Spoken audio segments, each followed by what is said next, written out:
Shalom saudara sekalian, kita akan membaca dari 2 Samuel pasal 19 ayat 24 sampai dengan 30.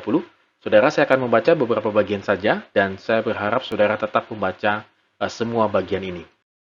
Juga Mephiboset bin Saul menyongsong raja. Ia tidak membersihkan kakinya dan tidak memelihara janggutnya dan pakaiannya tidak dicucinya sejak raja pergi sampai hari ia pulang dengan selamat.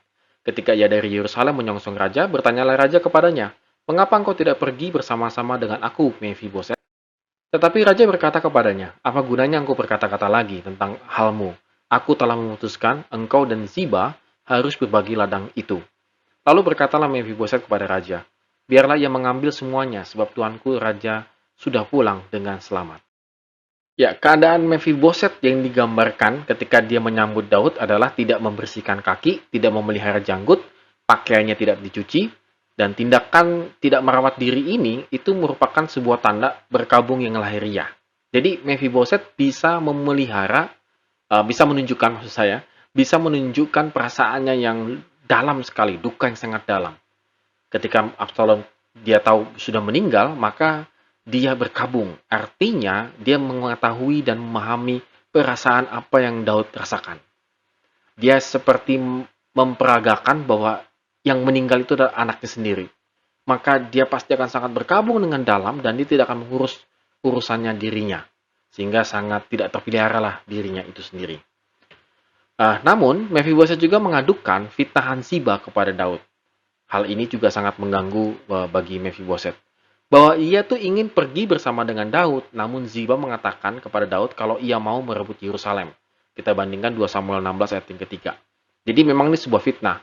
Padahal Mephiboset mau pergi bersama-sama dengan Daud pada waktu itu. Tetapi Ziba mengatakan bahwa Mephiboset itu lagi pergi ke Yerusalem begitu ya. Nah, padahal Mephiboset telah menerima kebaikan dari Daud dan tidak punya apa-apa lagi. Jadi secara logika sebenarnya Mephiboset ini tidak akan mungkin berani memberontak kepada Daud karena dia sudah tidak mungkinlah memberontak kepada Daud karena sudah tidak lagi memiliki apa-apa dan waktu itu Daud sangat baik kepadanya dan memberikan pengampunan. Maka seharusnya Daud mengetahui hal ini. Artinya Daud makanya tidak membunuh dia karena Daud tahu bahwa Mephiboset memang berada di pihaknya dia. Permasalahannya begini, saudara-saudara. Kalau kita lihat 2 Samuel 16 ayat 4, maka Daud sudah terlanjur memberikan keputusan bahwa semua milik Mephiboset diberikan kepada Ziba. Jadi tidak mungkin ia menarik kembali keputusannya. Jadi seorang raja itu memang kadang-kadang nggak bisa menarik kembali keputusannya. Kalau dia menarik kembali keputusannya, maka dia bisa disebut pelin-pelan, tidak memiliki leadership, dan lain sebagainya. Daud mencari jalan tengah, yaitu harta Mephiboset dan Ziba dibagi menjadi dua, di ayat yang ke-29. Jadi bagi Daud ini adalah yang cukup adil begitu ya, supaya ada juga lah keadilan bagi Mephiboset. Bagaimana akhir riwayat Ziba, kita tidak pernah tahu. Karena walaupun akhirnya Ziba mendapatkan harta kekayaan Mephiboset, namun setelah itu namanya tidak pernah disebutkan lagi, tidak pernah muncul lagi. Hal ini menunjukkan, mengindikasikan bahwa Ziba ini memang orangnya agak jahat begitu ya, jahat terhadap Mephiboset. Sehingga Alkitab tidak lagi menghiraukan kehidupan Ziba dan berhenti mencatatnya. Padahal dia boleh dikatakan menjadi golongan yang sukses begitu ya, punya kekayaan. Tetapi kita bisa melihat kecurangan Ziba ini jelas sekali nyata yang diceritakan oleh Alkitab. Saudara, pelajaran yang penting kita ambil pada hari ini adalah pelajari dengan baik sebelum mengambil keputusan. Walaupun Daud seorang raja, tetapi jelas keputusan dia sangat tergesa-gesa karena dia mungkin tidak mencari fakta dengan baik. Artinya, kalau sudah terlanjur dia mengambil satu keputusan, maka sangat sulit untuk diperbaiki.